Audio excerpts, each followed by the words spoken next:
It's a new year and about to be Epiphany. That is a holiday that I celebrate on January 6th because I love the idea of having an epiphany. Why not an aha for the new year instead of a bunch of resolutions that we often give up on?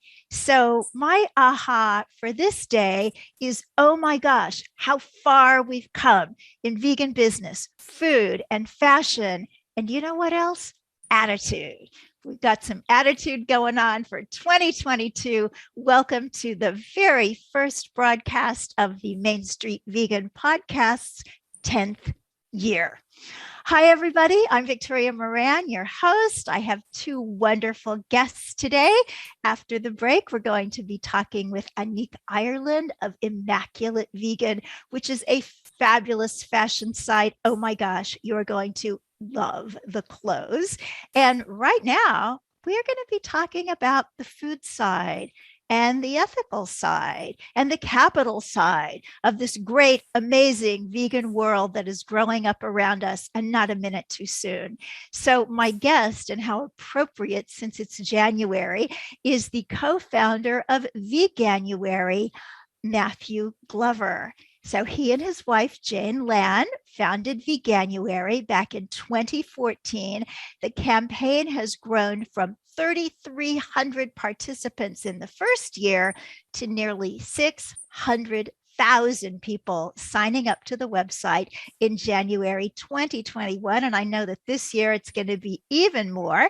And Matthew and Jane now serve as trustees on that board and provide advice to the growing team of vegan change makers. And otherwise, Matthew is a business activist focused on removing animals from the food system. He has so much going on, but he wrote me this sweet note, and I'm going to read it to you. And it says, I get excited about sparing animals from suffering. That's why I get out of bed every morning. Matthew Glover, we're so happy you got up this morning and can join us. How are things? Things are good, Victoria. I'm really honoured to be on this podcast with you. I've been such an admirer of your work, and we've hung out, I think, at animal rights conferences and such like. So I'm always inspired by everything that you do. Well, I mean, I am blown away by what you guys have come up with. And speaking of animal rights conferences, I am reading that VegFest UK will actually be in person again in November. Fingers crossed that that all works out. And I didn't know that. And I'm in the UK. I didn't know that. So there we go. Well, sometimes things pop up on your feed. Other times I'll have family members say, didn't you see that? I posted that. It's like, no, I'm sorry. But other times, you'll have random information and then feel like you're really in the know. So I talked about Veganuary, and we will talk about that. But oh my gosh, you have this product. And I got a taste of it at the Plant Based World Expo in New York City earlier. And I mean, it's chicken without the chicken. So do tell. Yeah, thank you. And I mean, it was great to see you at the show. And like you say, events are opening up now, aren't they? Which is amazing to be back meeting people face to face. Yeah, so we launched VFC, which is vegan fried chicken. We put a little asterisk in the chicken, because we are finding we're getting a lot of trolls on the internet saying we can't call it chicken. But ultimately, chickens are the most abused land animals on the planet. So that was the main motivation for wanting to set the company up. And it came around through COVID and the lockdown, because there was a restaurant in our hometown in York, not New York, it's more like Old York in the UK. And I got to know Adam, who was the restaurant owner, as a customer. And then when COVID struck and the lockdown happened, we chatted via Zoom actually, and he had a product on his menu called vegan fried chicken, and I said, Adam, I'm missing this product, and he said, I'll tell you what, Matthew, I'll send some to you, I'll freeze it, and you can put it straight in your oven and see how it goes. So I was the first customer of vegan fried chicken, and I rang him up and I said, Adam, we need to talk because I think we could sell this product. So it's been an amazing journey over the last, in fact, today, we've just been trading for 12 months. We started out producing it in his restaurant kitchen as a direct-to-consumer brand. And then more recently, we've just launched in Tesco, which is the biggest retailer in the UK. It's going very well there. And we've got some other listings coming in the next few weeks, which I can't tell you about, but they are coming. And then, you know, it was great to get the feedback from the US because, you know, the US is the home of KFC, and we wanted to bring VFC to the US with our sort of unique British sort of slant on it. So I'm glad you enjoyed the product as well, Victoria. It was really, really good. I mean, it was a big, thick, like piece of veggie meat and a wonderful burger. And, you know, sometimes people say, well, what's wrong with you vegans, you know, that you want something that tastes like meat? And I think we can very well get along with things that don't taste like meat, because those of us who have been vegan as long as I have did. And yet there's this memory. I remember reading that the very first plant meats were developed by Japanese Buddhist monks like 1600 years ago, just because they wanted to be vegetarian, but they missed what they grew up on. No, exactly. I mean, I've been vegetarian for 20 years and vegan for 10 years. But, you know, there's something nice about having a burger in a bun with, you know, with the lettuce and the salad and, you know, the mayo on it. And it's, you know, it's not that vegans don't like the taste of meat. It's more that we sort of oppose the idea behind it and the cruelty and sustainability and all of that stuff as well. So, and also ultimately with VFC, we're not trying to create a product for vegans to eat. We're trying to create a product that's going to convince non-vegans, the flexitarians, the meat eaters to give it a go. And the closer that we can replicate the texture and the flavor and the mouthfeel of actual chicken, then it becomes, then it's lowering the bar and it's making it to a point where actually, why don't I just have the plant-based version? That's better for the planet, it's better for the animals. So that's ultimately what we're working on. That's so cool. So tell us, Matthew, what it's like to have a startup. There was a time when there were just a few little companies here and there doing vegan foods, and now it's enormous. Having been to that expo not long ago, it's just really brought home, this is huge. So to enter into that world, what does it feel like? What do you do? What steps are you taking? Well, I guess I'm a natural born entrepreneur. So prior to going vegan, I was running my own businesses in manufacturing, in windows and doors, and also events. So it's something that naturally fits for me. You know, I like starting things. And Veganuary was another project that we started. That being said, I have no understanding of the complexity and that there is in the food sector. I mean, I probably, if I'd known, I probably wouldn't have set the company up. I mean, it's been tough, and particularly doing it at this time with COVID, you know, so we've been trying to do deals with co-manufacturers in different countries, and we've not been able to travel to them. So, you know, we're doing everything via Zoom. The world is really tricky at the moment with moving goods around and having enough staff to drive vehicles. So and then in the UK, Brexit, of course, has made it even more of a challenge. So it's been tricky, but you know, a lot of great companies have started during recessions, and it's probably, you know, you learn very fast when it's tough like this. And then in terms of the competition that's out there, I mean, we look at all the competition as being team members, you know, certainly on the plant-based side, because we're all working hopefully towards the same ultimate mission, which is removing animals from the supply chain. And so our real competition we see as chicken. And so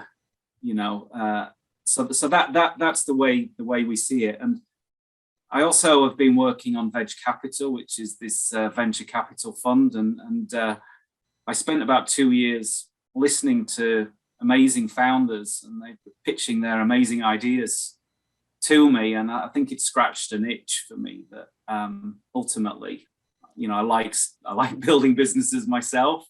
So when the opportunity came up for me to work with Adam, it just felt like a natural fit, and it's going very well, but it's obviously challenging at the same time. Oh, I'm sure. So are you worried that KFC could sue you for being VFC? Well, we've trademarked the word VFC in both the UK and the Europe. We've also trademarked our the logo and the icon and all of that stuff. And we're going through that same process in most of the other territories. So I think we're going to be okay on that. There is always a challenge that they're going to sort of challenge us, in terms of our overall brand, or quite frankly, if we irritate them in some way. I mean, at the moment, like on our social media channels, it says, "Thanks, Colonel, we'll take it from here." That's our strapline. And it is, I guess, a nod to KFC. But I think at the moment, we're probably so small they've not even noticed us yet. And we're not currently looking at QSR. So we're not competing with them directly in terms of, setting up restaurants for fast food. So we've chosen to go down the route of food service and also retail. So in other words, getting the products into supermarkets and getting the products into other people's restaurants, because the way we look at it is we can scale much quicker and we can feed more people much quicker doing it that way than we can starting with one restaurant and then building another one and then building another one and going down that direction. So, and ultimately, just to answer your question, it wouldn't be necessarily bad PR if we had KFC coming after us. It's worked for other organizations in the past. I know Oatly, for example, really managed to use it to their advantage when the Swedish Dairy Council were attacking them. So I'm pretty easygoing about it, Victoria. And if it happens, it happens, and we'll deal with it. Well, I think that's because you have the animals at heart.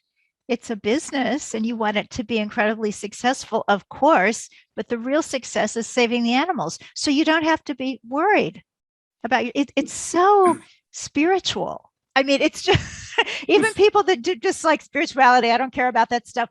But if you're vegan and if you've got the animals at the core, you get to live your life without all these stresses of what's going to happen to me. It's very cool. Exactly. I mean, with the animal thing, we have a counter on our website, which calculates how many chickens we theoretically spared since we've been going. So that's going up on a daily basis, and we look at that figure on a regular basis. In board meetings, it's the first thing that we talk about. How many chickens have we spared, and how can we actually spare a lot more chickens? So it is at the center of everything that we do. We have taken a really unusual strategy as a food company as well, because we've taken that real activism stance. We launched the company with myself and Adam actually filming inside a broiler farm in the UK, because Adam, he'd gone vegetarian through Veganuary, and he was, just as we were starting to work together, going vegan.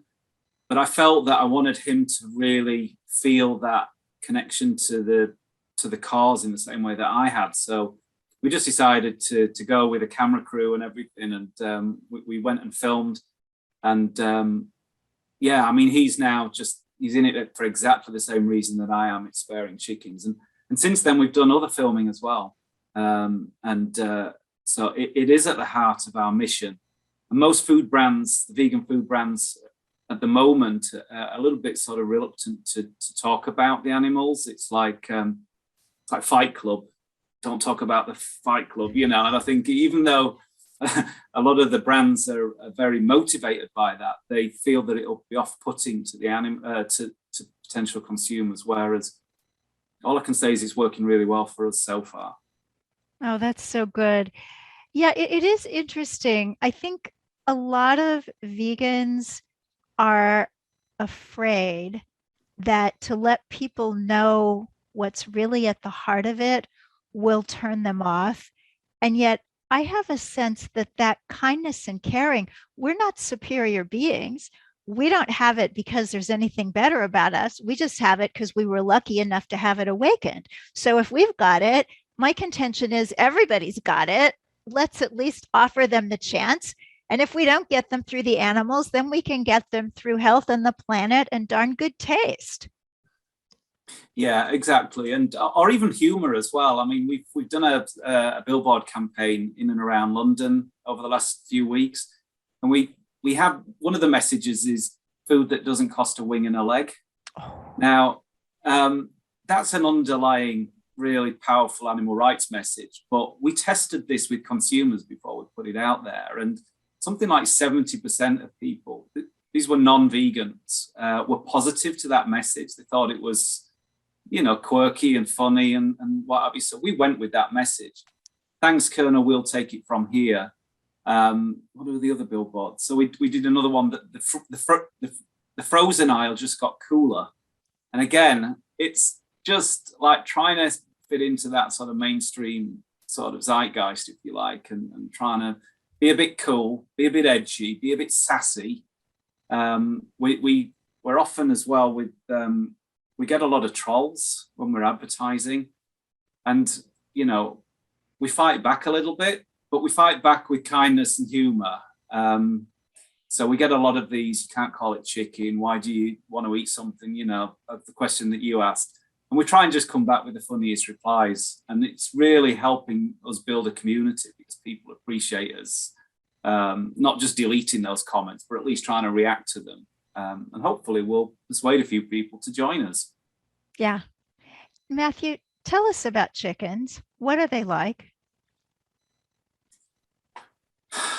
Well, I can tell you the chickens that I've met in the factory farms, and it's so difficult because you can go in and there's 30,000 of them.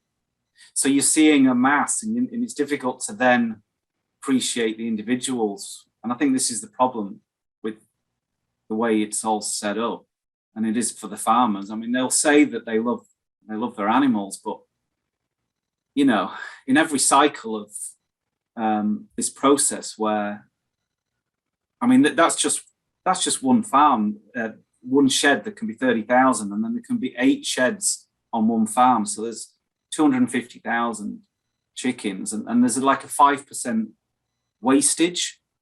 So 5% of the animals will die before they get to the slaughterhouse, and it's really difficult to witness that. So the filming that we've done, we find so many of them, they're struggling to stand up. Some of the ones that have died, they're being trodden on by the others just because there isn't enough space. Sorry, this is all a bit grim, Victoria, I'm sorry. But and then on a positive side, we're always sharing on our social media channels footage from sanctuaries where chickens that have been rescued have got that wonderful life, and then their personalities come out. It's so difficult when they're only living to the age of 36 days old to really express any sort of personality. But when they're given an opportunity to live longer and to be around to be in a safe environment, that's when the personalities really come out. It's going to change the world so profoundly when a critical mass of people gets it, that everybody with life is somebody, and they're complex and they're interesting. I have a rescue pigeon, and when you talked about that short life of the chickens, this pigeon, my daughter adopted him as a fledgling, and he went through his adolescence, and he's now matured, and his personality is different. When he was little, he was very shy and didn't ask for much, and now he's pretty much taken over the place because he's come into his own.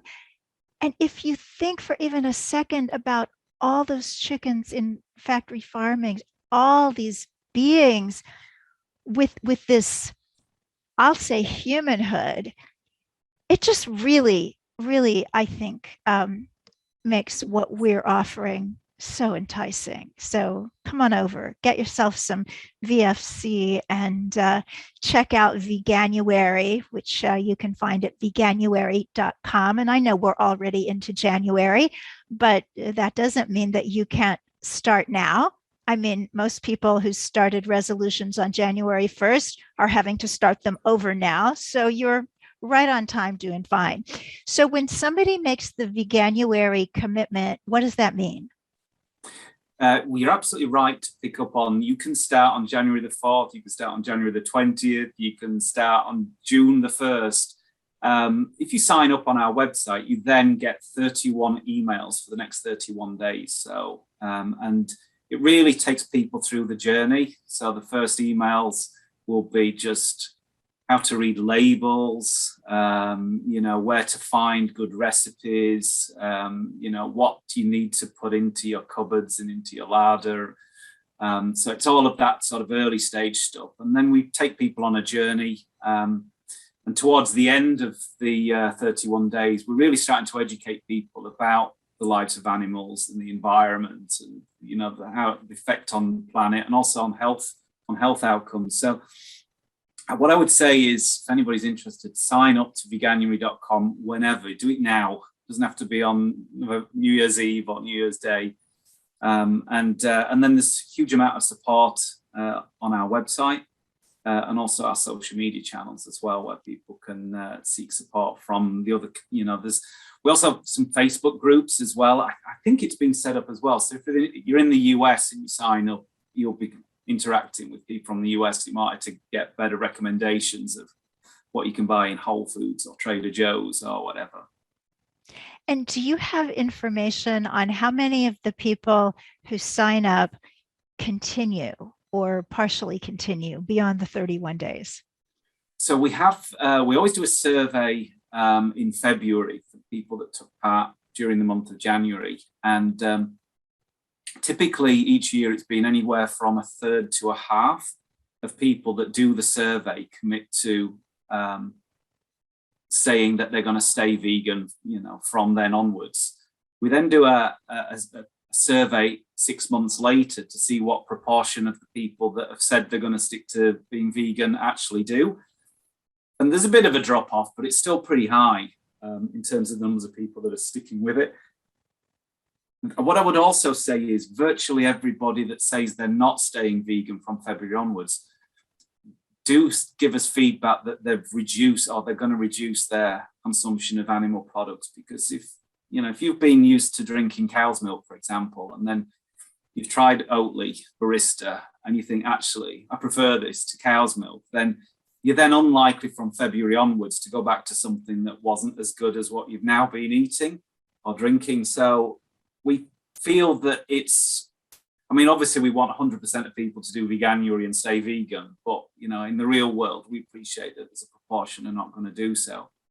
And we're seeing that certainly in the UK, where Veganuary has really been the strongest, the impact that that's having on the food sector. And, so it's helped really create more of a flexitarian audience, ironically, as Veganuary, because of these people that have taken part for 1 month, and then they're including more plant-based foods in their diet throughout the year. So that's really improved the opportunities for food companies and retailers to take advantage as well. That's exciting. So we've talked about Veganuary, we've talked about VFC, and you did mention also Veg Capital, and I know we're kind of winding down, but I will put in the show notes at mainstreetvegan.net how people can contact Veg Capital, send your pitch deck if you are a startup. So just give a little advice to people out there who are thinking, well, gosh, I make these really good chocolate chip cookies, whatever it is. How do they get from the oven to the marketplace? Okay, well, we Well, Veg Capital, just to give a bit of background, we are early stage seed, so it's anything between 50k and 250k is our investment. Our focus is on removing animals from the supply chain. So if it is a chocolate chip cookie, we'd probably look at it and say, well, is this product, the first thing we would do is, how is this product helping improve the lives of animals? And, we will go through that process. And if we feel confident that it is, then we will be really keen to look at a pitch deck. So that's always the first place, is asking people to come up with a pitch deck. And then on our website, we actually have a pitch guidance section, and there's 10 bullet points on there. So I can't remember what all the bullet points are, but essentially we're looking for people to explain, what the problem is that they're solving and what the solution is to that problem. We're looking to understand how strong the management team is, how strong the marketing plan is, the unit economics, the go-to route, the route to market strategy. Are you going into retail, food service? Are you going to set up a restaurant, whatever it is? So we've got lots of information at vegcapital.co.uk to give people guidance on that. Great. We will send people there. I so hate to interrupt you. The hardest part of doing this show is that I'm on a radio clock and it's going to cut us off. If I don't, it will. Matthew Glover, Veganuary, Veg Capital, and Yum Yum Yum VFC. Thanks for all you do.